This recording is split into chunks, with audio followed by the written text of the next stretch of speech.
चिंता मत कीजिए सुग्रीव, आप निश्चिंत रहिए। बाली के महल के सामने जाकर घोषणा कीजिए सुग्रीव कि आप बाली के साथ युद्ध करना चाहते हैं। भ्राता बाली! युद्ध शुरू हो चुका है। अब अवसर मिलते ही बाली पर प्रहार करना होगा, किंतु दोनों ही एक समान दिख रहे हैं। कौन बाली है और कौन सुग्रीव कुछ समझ नहीं आ रहा। काल आप गजमोती की माला पहन कर जाइएगा। कल? हाँ काल, आपके गले की माला देखते ही मैं आपको पहचान जाऊंगा। तब मुझे वाण चलाने में कोई भी कठिनाई नहीं होगी। प्यारे मित्रों, पिछले भाग में तो हमने देखा कि कैसे सुग्रीव ने रामचंद्र की शक्ति की परीक्षा ली। अब उसे बाली के साथ युद्ध करने का मनोबल मिल गया है।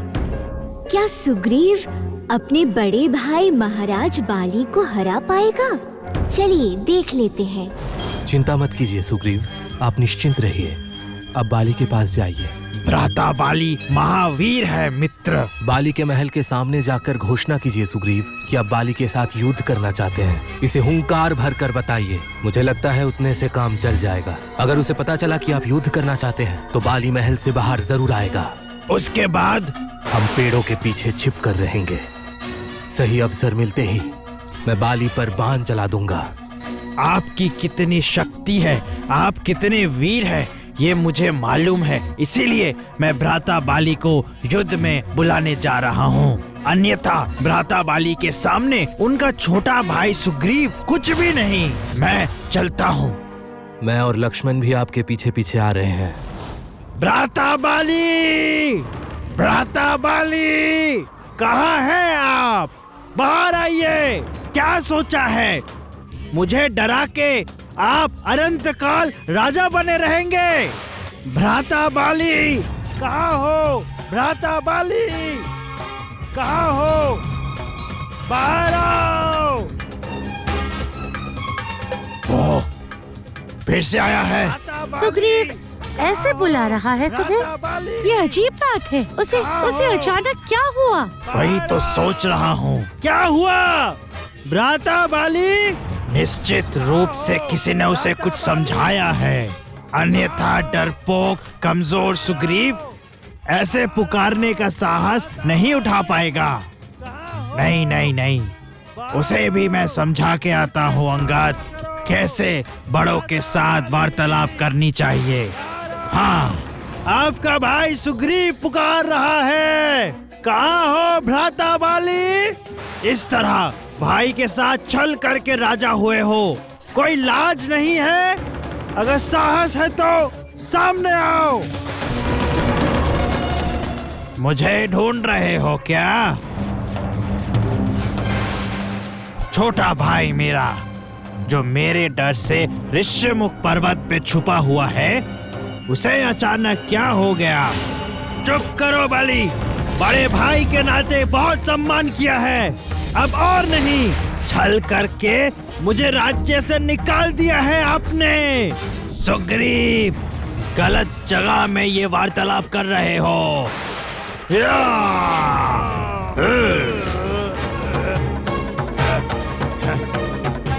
मुझे डरा के कोई लाभ नहीं प्राप्त होगा बाली।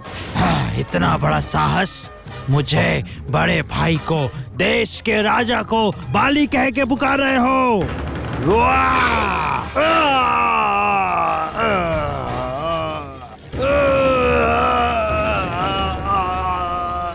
या नहीं, चलो हम बाहर जाके युद्ध करते हैं। महल के अंदर रहने से अंगद ये सब देखेगा।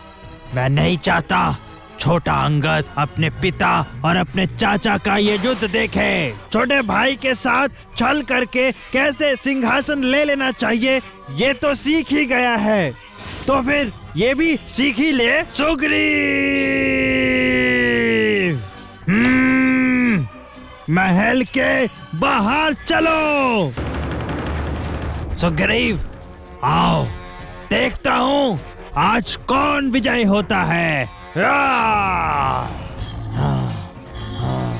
आशा करता हूँ मित्र राम आ गए होंगे। क्या सोच रहे हो?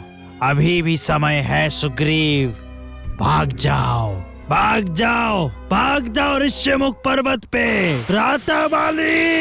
सुग्रीव और बाली के बीच युद्ध शुरू हो गया। कोई भी किसी को नहीं छोड़ रहा है। अगर एक बार करता है तो दूसरा तुरंत बराबरी की टक्कर देता हुआ पलटवार कर रहा है। युद्ध शुरू हो चुका है। अब अवसर मिलते ही बाली पर प्रहार करना होगा।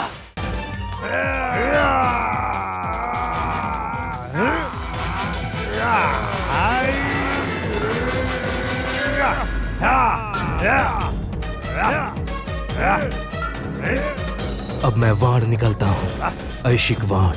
ये एक बार शरीर पर लगते ही बाली का अंत निश्चित है।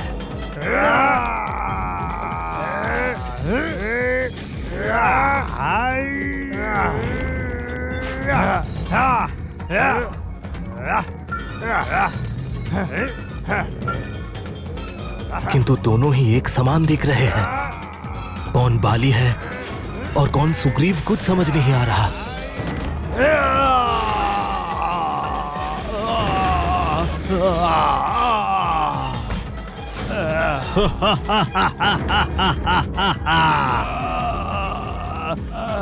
काफी दर्द हो रहा है, दर्द हो रहा है।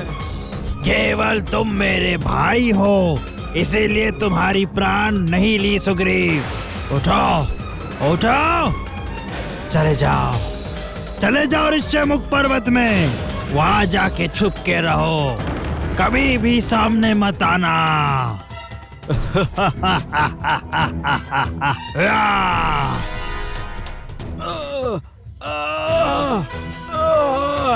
ये अन्याय है। मेरा राज्य सब छीन लिया है आपने। सुरंग के द्वार में चट्टान बैठा के किसने मुझे मारना चाहा था? हाँ, मैं वो। बस अब एक और बात कहने पर तुमको मैं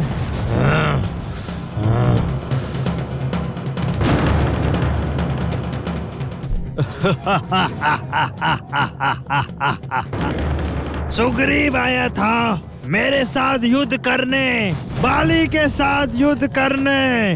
बेचारा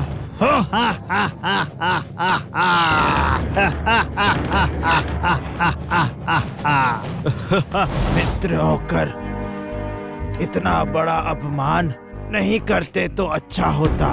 मैं आरंभ से ही तैयार था मित्र सुग्रीव। आप सब जानते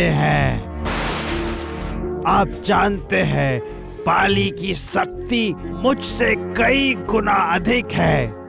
भ्राता बाली ने मुझे आज दया करके छोड़ दिया है। इसी कारण वर्ष आज मैं जीवित हूँ। केवल आपकी बातों का भरोसा करके आज मैंने भ्राता बाली को युद्ध में बुलाया था, किंतु आपने कुछ नहीं किया। शांत हो जाइए। रुको हनुमान, रुको। अभी मैं किसी की बात नहीं सुनूंगा।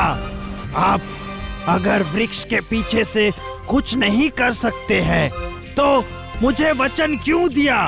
बताइए, क्यों मुझे आशा दिया कि आप भ्राता बाली को मारकर राज सिंहासन आप मुझे देंगे? सुग्रीव, मैं कोई झूठी आशा नहीं दी थी। मेरे वचन कभी निष्फल नहीं होते। तो फिर आज की ये घटना को आप क्या कहेंगे? बोलिए। सुग्रीव और बाली दोनों ही दिखने में एक समान हैं। ये मुझे ज्ञात नहीं था। अर्थात? मतलब युद्ध के दौरान मैं पहचान नहीं पाया कि कौन मित्र सुग्रीव है और कौन बाली। इसीलिए मैं वाण भी नहीं चला सका। तो फिर क्या उपाय? शरीर कैसे बदलेंगे? काल आप गजमोती की माला पहन कर जाइएगा। कल? हाँ, काल। आपके गले की माला देखते ही मैं आपको पहचान जाऊंगा। तब मुझे वाण चलाने में कोई भी कठिनाई नहीं होगी। कल ही बाली का वध होगा मेरे वाण से। बाले, ये सोचना मत कि सुग्रीव डरकर भाग गया है। मैं पुनः आया हूँ, तुम्हें मैं नहीं छोड़ूंगा। बाली, कहाँ गए हो तुम? बाली, कहाँ हो तुम? बाली, ये क्या? बाली, कहाँ हो तुम? बाली, ये तो सुग्रीव की आवाज है। सुग्रीव आया है, सुग्रीव आया है। बाहर आओ बाली और आके देख लो युद्ध में कौन जय और कौन पराजय होता है। हाँ, ये तो सुग्रीव की ही आवाज है। सुग्रीव आया है फिर से, सुना आपने? कल मेरे हाथों इतना प्रहार के बाद भी कोई लाज नहीं। जो सुग्रीव एक युद्ध के बाद 1 साल का विश्राम लेता है, वो एक दिन में वापस आ गया। उसका साहस बहुत बढ़ गया है। क्या तुम अंदर ही छुपे रहोगे या बाहर आके सामना सामनी युद्ध करोगे? सुग्रीव इस भाषा में बात कर रहा है। तारा, इसे कहते हैं दुस्साहस। स्वामी रुकिए। क्या हुआ तारा? ऐसा भी हो सकता है कि ये दुस्साहस सुग्रीव का नहीं, किसी ने ललकारा है उसे और उसी वजह से सुग्रीव आज फिर से आया है। इस राज्य में ऐसा कोई नहीं जो बाली के विरुद्ध युद्ध करने का साहस कर सकता है। स्वामी, आज मेरा मन बेचैन हो रहा है। आज युद्ध पे मत जाइए। ये क्या बोल रही हो तारा? युद्ध नहीं करूं? हाँ, इतना ही अगर अहंकार है राजा बाली, तो इतना विलंब क्यों कर रहे हो? बाहर आओ बाली, अन्यथा अपनी गलती स्वीकार करो कि ये तुम्हारी भूल है। वो देखो, सुनो तारा, कैसी भाषाओं में सुग्रीव वार्तालाप कर रहा है। सुनो। बोलने दीजिए, कृपया करके आज बाहर मत जाइए। आज अगर युद्ध पे गए तो मुझे लगता है कुछ अनर्थ हो जाएगा। क्या बोल रही हो रानी? बाली की रानी के मुख से ऐसी बातें शोभा नहीं देती। मैंने सुना है राजा दशरथ के पुत्र राम और लक्ष्मण वनवास गए हैं। वो साधु की तरह पोशाक पहन के वनों में घूमते रहते हैं। राम विराट योद्धा है, पहाड़ हिला सकता है एक ही बाण से। कितने राक्षसों को उसने अकेले मारा है। तो उससे मुझे क्या? सुग्रीव और राम का अगर कोई मेल हुआ है तो फिर राम के भरोसे ही सुग्रीव आज यहाँ आया है ना? मेरे साथ अनबन सुग्रीव की है, वहाँ राम कहाँ से आ रहा है? मैंने ये भी सुना है जिस भाई की वजह से राम को वनवास हुआ, उसी को अयोध्या का राजा बना दिया राम ने। आप भी वही कीजिए। सुग्रीव शत्रु है जानते हुए भी राजपाट उसी के साथ संभालिए और युद्ध मत कीजिए। अगर राम किसी भी तरीके से सुग्रीव के साथ है, आप इस युद्ध में नहीं जीत पाएंगे। उसके ऊपर से जान गंवाने का डर है। आप मत जाइए। राम किसी और की बात सुनकर मुझे क्यों मारेंगे? यह अन्याय है और अन्याय कार्य राम कतई नहीं करेंगे। और अगर जैसा तुम कह रही हो राम अगर युद्ध में आए तो मैं युद्ध भूमि छोड़ के भागूंगा नहीं तारा। वो भी वीर है और मैं भी वीर हूँ। मुझे मत रोको तारा, मुझे जाने दो। हा हा हा हा हा हा हा हा। तुम्हारा साहस देख के मैं आश्चर्यचकित हो जा रहा हूँ सुग्रीव। कल दया करके तुम्हारे प्राण नहीं लिए मैंने, आज किस साहस से तुम दोबारा यहाँ आए हो? हाँ, आज नई सुबह है बाली, कल की बात भूल जाओ और युद्ध करो मेरे साथ। लौट जाओ सुग्रीव। क्या बाली और वीर योद्धा नहीं रहे? सुग्रीव, कहाँ गया तुम्हारा अहंकार? कहाँ है तुम्हारा वो गर्जन बाली? मृत्यु अगर नहीं चाहते हो तो लौट जाओ। ये तो मैं भी कह सकता हूँ। सुग्रीव, चलो बाहर, आज मैं तुम्हें मृत्यु देकर रहूंगा। चलो।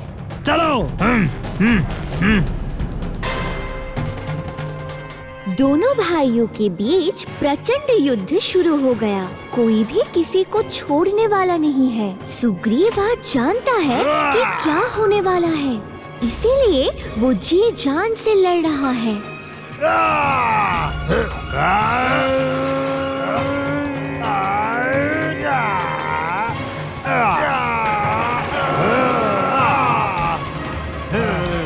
आज सुग्रीव को पहचानने में राम को कोई कठिनाई नहीं हुई। सुग्रीव और बाली के युद्ध ने जैसे ही भयंकर रूप ले लिया, राम ने अपने तरकश से भयंकर बाण निकाला जिसका नाम ऐशिक है।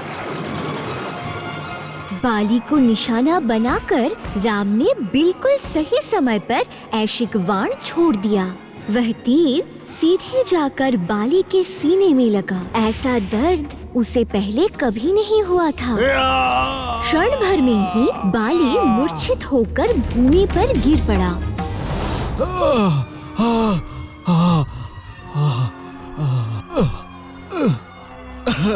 जल गया, जल गया, मेरा पूरा शरीर जल गया।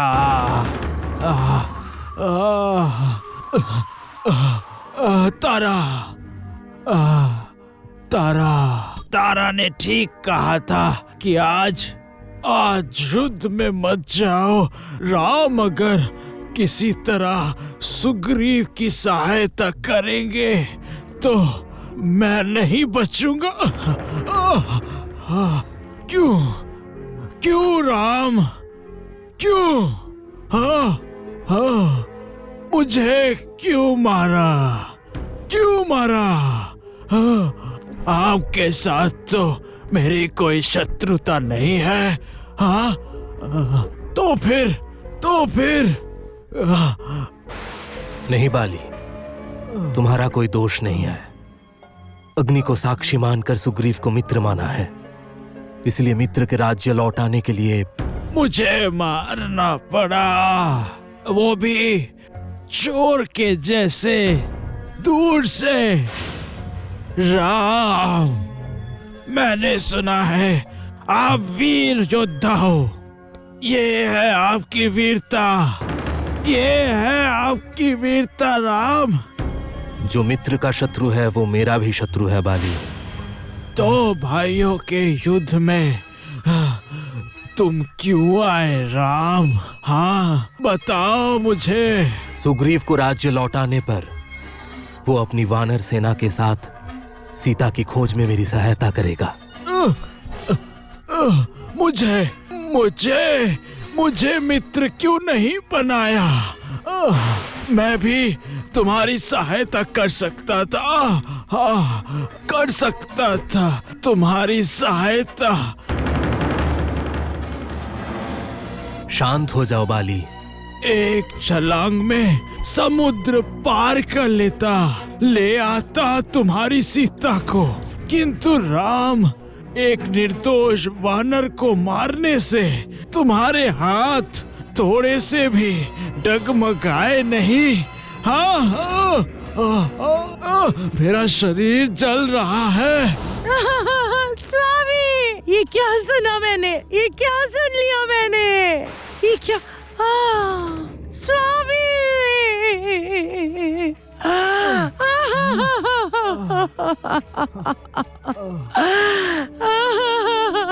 मैंने मना किया था, बार बार मना किया था कि मत जाइए वहाँ पे, मत जाइए युद्ध पे। सुना नहीं आपने? देखिए क्या हालत हो गया है आपका। मेरा पति जो किसी भी युद्ध में कभी नहीं हारा, कि हुंकार से धरती कांप उठती है, आज उनका ये क्या हाल हुआ है? ये क्या हो गया? राम, तुम वीर हो ना, हमेशा सत्य के मार्ग में चलते हो। ये क्या कर दिया तुमने? क्या किया तुमने ये? बाली स्वर्ग सिधारेगा तारा। वो देवराज इंद्र की पुत्र है, वो स्वर्ग लोक के महलों में रहेगा। बाली तुम्हें सदैव संसार एक वीर के रूप में मानेगा। आज से जैसे मुझे अपने स्वामी के बिना रहना होगा यहाँ, मैं तुम्हें अभिशाप देती हूँ राम, सीता को तुम पाकर भी खो दोगे। पूरा जीवन तुम्हारे सीता के दुख में कटेगा।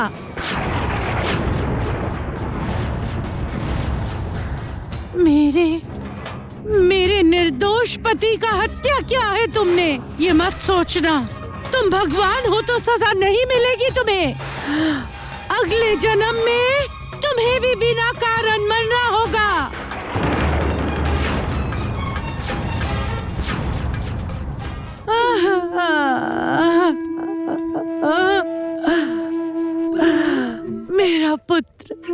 मेरा पुत्र अभी भी छोटा है। पिता के बिना वो कैसे जीवित रहेगा? कौन उसे हर दिन की शिक्षा देगा? मेरा सब कुछ खत्म हो गया स्वामी, सब कुछ खत्म हो गया मेरा, और सब उस राम के कारण हुआ है, सब। तुम्हारे मन में जो आए वही कहो। नहीं तारा, नहीं, रहने दो। बहुत बोल दिया है तुमने राम को। मैंने भी राम को बहुत सुनाया है। और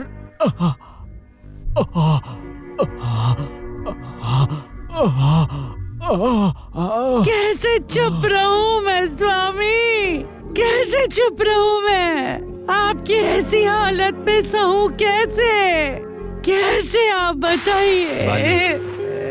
इस संसार में हर किसी से कुछ दुष्कर्म हो ही जाते हैं। तुमने भी तो सुग्रीव को बलपूर्वक देश निकाला दिया है, उसकी पत्नी से बलपूर्वक विवाह किया है। क्या ये पाप नहीं है? पाप का दंड सबको भोगना ही पड़ता है।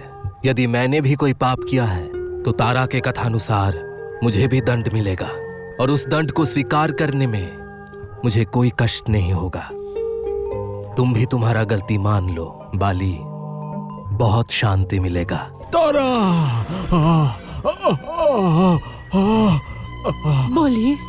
बोलिए, बहुत कष्ट हो रहा है ना?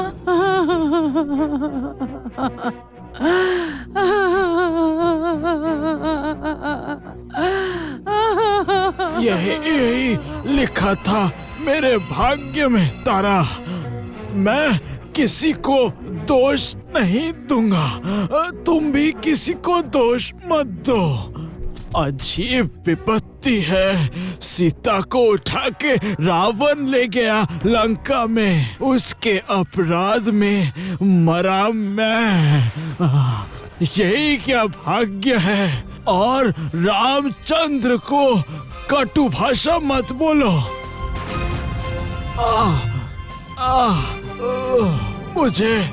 मुझे थोड़ा उठा कर रखो।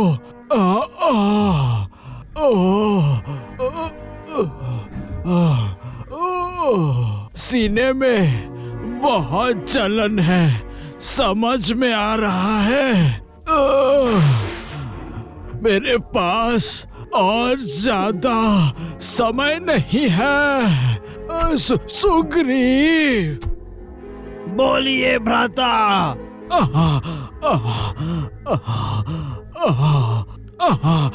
आज से मेरे गले का ये हार तुम पहनो।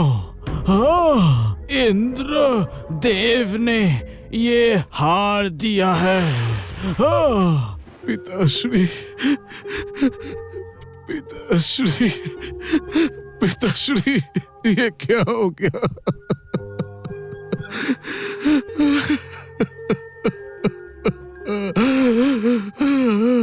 ये क्या हो गया पिताश्री?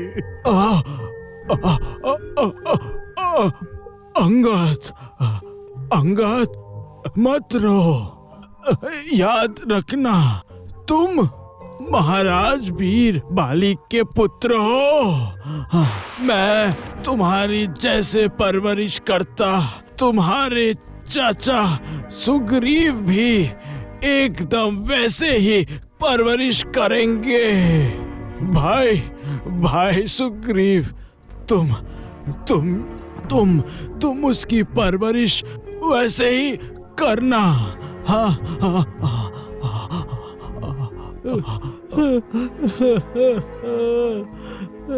जी भ्राता।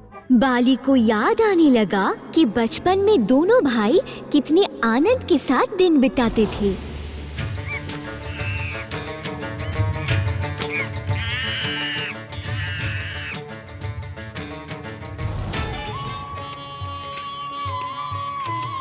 जल्दी आ जाओ भाई, जल्दी आ जाओ। वो देखो, इस पहाड़ के ऊपर से पूरा किष्किंधा दिखता है। वो देखो देखो देखो। भ्राता, मैं और नहीं चढ़ पा रहा हूँ। तो फिर अब तुम देखो मैं कैसे इस पहाड़ के ऊपर चढ़ता हूँ।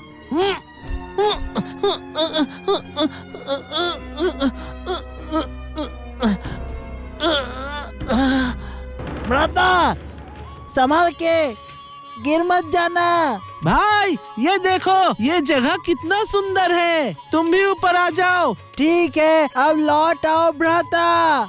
मैं आ रहा हूँ मैं।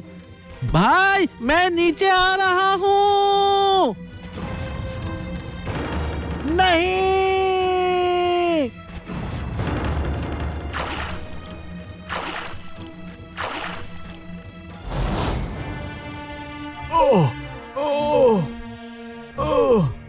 हम और एक साथ राज्य नहीं चला पाए। तुम अंगद को अच्छे से बड़ा करना, जैसे मैं करता।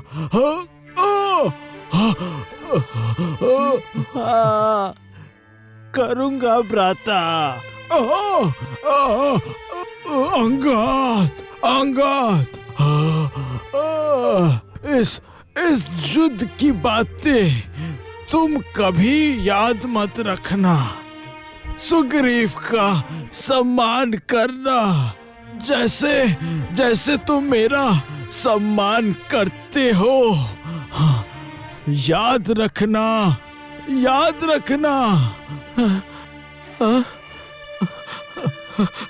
पिताश्री, पिताश्री, स्मरण रहेगी। आपकी कही हुई हर बात स्मरण रहेगी। सुग्रीव का जो शत्रु है, याद रखना, वो तुम्हारा भी वो शत्रु होगा। सेवा करना सुग्रीव का, सेवा। भाई सुग्रीव, तुम अंगद को कोई कष्ट मत देना। अपना पुत्र समझकर ही बड़ा करना उसे। युवराज बनाना। युवराज होगा मेरा अंगद। वो वचन दो भाई, वचन दो। अंगद को युवराज बनाओगे। युवराज। वचन देता हूँ भ्राता। अब थोड़ा शांति लग रहा है।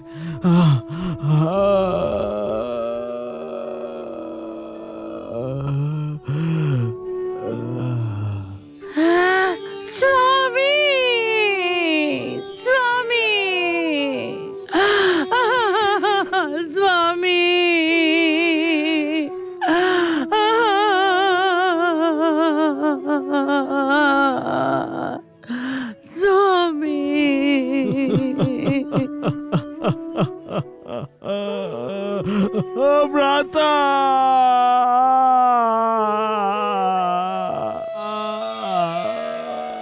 मित्र सुग्रीव, बाली का अंतिम संस्कार एक राजा की भांति होना चाहिए। वीर बाली का अंतिम संस्कार पूरे सम्मान के साथ होगा।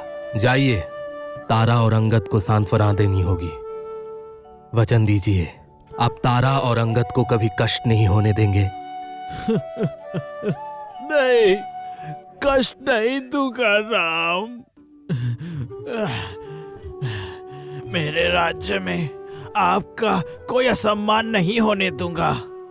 आप और अंगद मेरे राज्य में सदा सुखी रहेंगे, मैं वचन देता हूँ। वाह, ये हुई ना मेरे प्रिय मित्र जैसी बात। महाराज सुग्रीव, बोलो हनुमान। यदि आज्ञा हो तो महाराज बाली के अंतिम संस्कार की प्रस्तुति मैं शुरू कर देता हूँ। कष्ट होने पर भी कहना होगा। जाओ जाओ मंत्री हनुमान।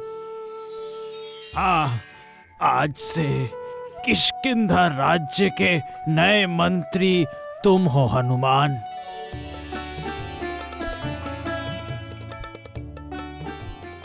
सुग्रीव, भ्राता का अंतिम संस्कार ध्यान पूर्वक कीजिए।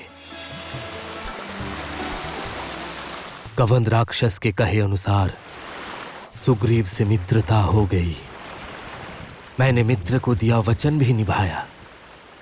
अब सीता की खोज आरंभ करनी होगी।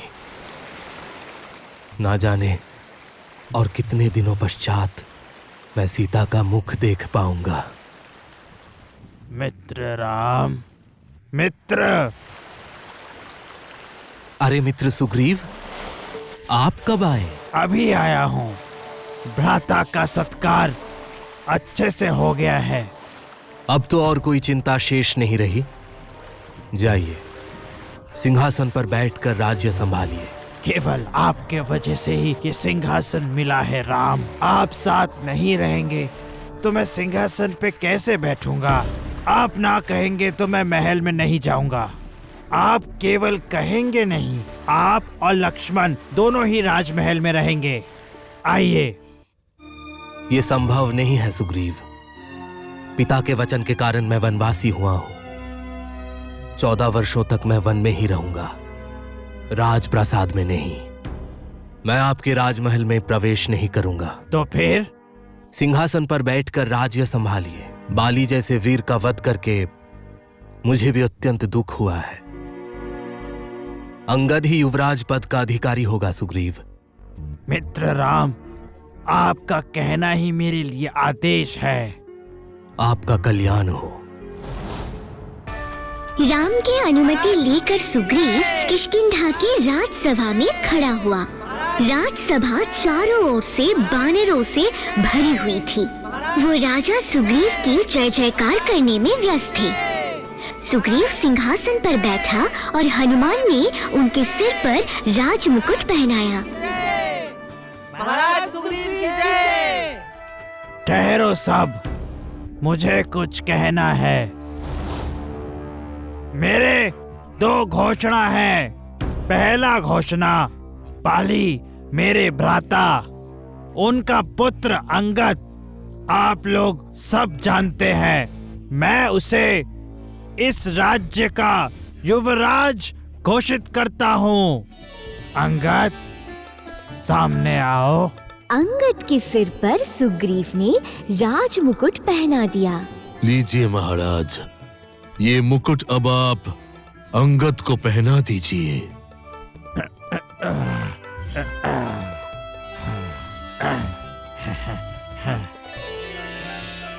मेरे बाद इस राज्य का राजकुमार होगा राजकुमार अंगद। अब मेरी दूसरी घोषणा, मेरी स्त्री रूमा मेरे साथ सिंहासन में बैठेगी और भ्राता स्त्री तारा, उससे मैंने विवाह किया है, वो भी मेरे साथ ही बैठेंगी और राज्य कैसे संभालना होगा उस संबंध में बातचीत करने का अधिकार तारा का रहेगा। हनुमान। सुग्रीव के आदेश पर हनुमान रानी तारा और रानी उमा को साथ लेकर राजसभा में आए। आज से मेरी विजय ध्वनि नहीं, प्रजा सब लोग बोलो, जय श्री रामचंद्र की जय। दोनों रानियों को दोनों ओर लेकर सुग्रीव अंततः सिंहासन पर बैठा। राम ने अपने मित्रों को दिया हुआ वचन निभाया। उन्होंने सुग्रीव को राजा बना दिया। श्री रामचंद्र की जय। अगर मिस नहीं करना चाहते तो सब्सक्राइब करके बेल ऑन कीजिए